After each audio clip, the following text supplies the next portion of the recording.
오늘은 잠언서 30장 말씀 통해서 지혜자 아굴의 믿음이라는 제목으로 같이 이제 은혜 나누겠습니다. 이 잠언은 여러 부류의 저자에 의해서 기록되고 수집이 됐습니다. 물론 그 대표적인 저자는 이스라엘에서 지혜의 대명사로 불리던 솔로몬입니다. 잠언의 대부분은 이 솔로몬에 의해서 지어진 것이죠. 1장에서 9장까지 또 10장 1절에서 22장 16절까지 또 25장에서 29장까지 이거 전부 지혜자 솔로몬이 지은 것입니다. 또 이 외에도요, 잠언에는 다수의 저자들이 나타나는데 무명의 현자에 의해서 기록된 22장 17절에서 24장 34절의 잠언, 또 아굴에 의해서 기록된 오늘 이 본장 30장의 잠언, 그리고 마지막으로 르무엘에 의해서 기록된 잠언서 마지막 장 31장, 이것이 이제 바로 그것인데, 오늘 우리는 이 본문 1절에 나오는 이 아굴의 아버지인 야게나, 본장 잠언의 저자인 아굴, 그리고 아굴로부터 가르침을 받은 이디엘이나 우갈이 누구인지 알 길이 없습니다. 그래서 이 대부분의 학자들은 이 아갈이 솔로몬 측근에 있으면서 솔로몬으로부터 잠언을 듣고 배운 지혜자 가운데 한 사람이 아닌가, 그렇게 이제 추측을 하고요. 이디엘이나 우갈은 아굴로부터 역시 잠언을 배운 그의 제자가 아닐까, 그렇게 추측을 할 뿐입니다. 자, 그렇다면 이런 훌륭하고 주옥 같은 잠언을 가르친 이 아굴의 믿음이 어떤가? 이 아굴의 믿음이 우리에게 주는 교훈이 무엇인가 하는 것을 이 시간 좀 잠언서 30장 말씀 통해 살펴보기로 하겠습니다. 첫 번째, 아굴은 2절 3절에서 자신을 비천하고 미련한 자라고 그렇게 이야기를 했습니다. 2절 3절 보겠습니다. 나는 다른 사람에게 비하면 짐승이라. 내게는 사람의 총명이 있지 아니하니라. 나는 지혜를 배우지 못하였고 또 거룩하신 자를 아는 지식이 없거니와. 아굴은 다른 사람과 자신을 비교해서 자신을 짐승이라고 그렇게 칭했습니다. 그리고 자신에게는 인간이 가지고 있는 가장 기본적인 총명조차도 없다고 그렇게 말을 했고요. 거룩하신 하나님을 아는 지식도 없다고 고백을 했습니다. 근데 사실 이 잠언서 30장을 아굴이 지은 이 30장을 보면은요, 이거는 지혜가 없다고, 지식이 없다고 자기를 그렇게 낮춘 이 아굴의 말과는 또한 다르게 굉장히 정말 지혜롭고 또 지식이 있는 그런 말씀으로 가득 차 있는 것을 보게 됩니다. 이것은 아굴이 하나님 앞에서 사실은 겸손하게 말한 것이죠. 실제로 이 사람이 아는 것이 없고 또 지혜도 없고 하나님 앞에서 다른 사람을 비교해서 짐승과 같은 그런 사람은 아닙니다. 이처럼 위대한 신앙인들, 하나님 앞에서 절대적인 무한한 그 지혜자 앞에서 자신을 낮춘 그런 신앙의 인물들이 굉장히 많죠. 아브라함은 자신을 가리켜서 티끌이라고 그렇게 낮추었고요. 그 다음에 또 사도 바울과 같은 사람은 자신을 8일 만에 어떻게 보면 부족한 자, 만삭되지 못해서 난 자, 이렇게 자기 자신을 낮추었습니다. 그러니까 하나님 앞에서 자기 자신을 낮추게 되니까 하나님이 이런 사람을 높여주시지 않으시겠습니까? 하나님은 늘 하나님 앞에서 자기 자신을 낮추는 자, 이런 자를 찾아내셔서 높여주시는 줄로 믿습니다. 반대로 하나님 앞에서 목을 꼿꼿하게 들고 교만한 자는 하나님이 오히려 낮추십니다. 이것을 우리가 항상 기억하고 살아갑시다. 그 다음에 두 번째, 아굴은 하나님의 지식이 감히 자신이 측량할 수 없을 만큼 무한하다고 하는 것을 인정했습니다. 4절 말씀 보겠습니다. 하늘에 올라갔다가 내려온 자가 누구인지, 바람을 그 장중에 모은 자가 누구인지, 물을 옷에 싼 자가 누구인지, 땅의 모든 끝을 정한 자가 누구인지, 그의 이름이 무엇인지, 그의 아들의 이름이 무엇인지 너는 아느냐? 아굴의 이런 대화식의 질문을 접하노라면요, 우리는 욥기 38장을 읽는 그런 느낌을 받습니다. 우리는 욥기서 이 38장에서 욥에게 던지신 하나님의 이와 유사한 질문을 접할 수 있죠. 하나님은 욥에게 당신의 절대적인 무한하신 능력, 지혜를 말씀하셨어요. 그리고 이런 당신의 속성을 능히 깨닫고 발견하며 이해할 수 있는 인생은 아무도 없음을 지적하셨습니다. 세상 인간들 가운데 하나님이 계시는 하늘 초소에 다녀온 자가 누가 있습니까? 또한 인간들 가운데 바람을 일으키고 그 방향을 바꿀 수 있는 사람이 누가 있겠어요? 하늘에서 비를 내리기도 하고 또한 멈추기도 하고 하는 능력을 가진 인간이 어디 있겠습니까? 또 땅과 바다 그리고 땅과 하늘의 경계를 정하고 그 한계를 정할 수 있는 자가 누가 있겠습니까? 인간은 하나님이 계시해 주시지 않으면 이 세상 모든 일을 행하셨고 또 친히 이끌어 가시는 그분의 섭리를 깨닫지 못합니다.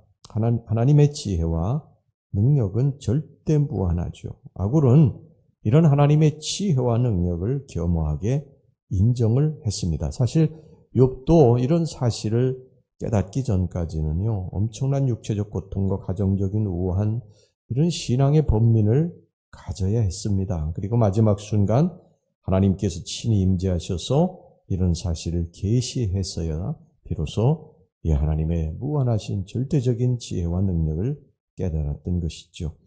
이런 것과 비교할 때 아굴의 신앙과 믿음은 정말 놀라운 것입니다. 이렇게 하나님을 향한 이 아굴의 신앙이 대단하고 뛰어났다. 이것을 우리가 이제 같이 살펴보면서 우리들의 믿음과 신앙으로 삼기를 원합니다. 그 다음에 이제 마지막으로요, 아굴은 주의 말씀의 절대 무호성을 확신했습니다. 여기서 아굴은 하나님의 말씀에 대해서 순전하다 그렇게 이야기 계속을 하고 있는데 여기서 순전하다고 하는 것은 순수하다는 것입니다. 그러니까 아무것도 섞이지 않았다는 거예요. 하나님의 말씀은 절대 무효하다는 것입니다. 하나님의 말씀은 빼고 뭐 더하고 할 것이 없다는 거예요. 인본주의자들, 신학자들, 목회자들 중에 이 하나님의 말씀을 해석하는데 이것을 자기 마음대로 빼고 더하고 해석하는 그런 사람들이 있는데 이게 잘못됐다는 것입니다. 하나님의 말씀은 그냥 우리가 아멘으로 받아들여야지. 우리가 이해하기 힘든 말씀이다. 우리가 우리의 지식으로는 이성으로는 도저히 이해하기 힘든 말씀이다. 그래가지고 이 말씀은 빼버리고 또 이 말씀에다 무슨 말씀을 더하고 그래서는 안 된다는 것입니다. 하나님의 말씀은 그 자체로 덜하거나 더하거나 해서는 안 된다는 거예요. 하나님 말씀을 그냥 우리가 그대로 믿어야 된다는 것입니다. 우리가 도저히 이게 잘 안 된다 그래도 하나님 말씀을 인정하고 그건 우리들의 생각이고요. 우리들의 지식일 뿐이지 하나님의 생각, 하나님의 지혜는 우리들의 지식과 경험, 이성 이런 거 다 뛰어넘지 않습니까? 이것을 인정하고 이걸 그냥 그대로 받아들여야지 여기에 대해서 빼고 더하고 자기가 해석하고 그래서는 안 된다는 것입니다. 그런데 지금 우리 현대를 보면은요,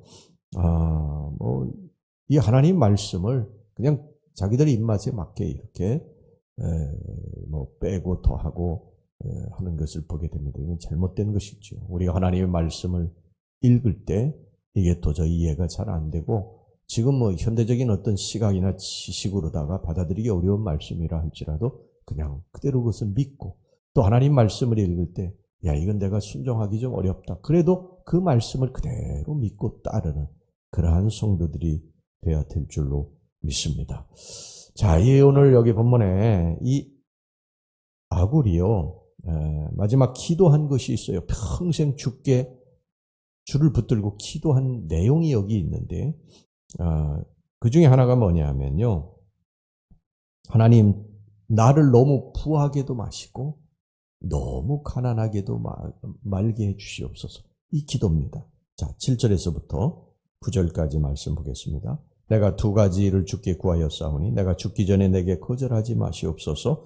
곧 헛된 것과 거짓말을 내게서 멀리하옵시며 나를 가난하게도 마옵시고 부하게도 마옵시고 오직 필요한 양식으로 나를 먹이시옵소서.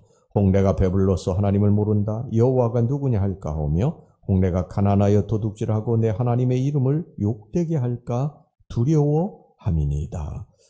이 아굴이 평생 붙들고 기도한 것 두 가지 내용. 첫 번째는 아까 여기 보니까요. 죽기 전에 내게 거절하지 마옵소서. 헛된 것과 거짓말을 내게서 멀리하오.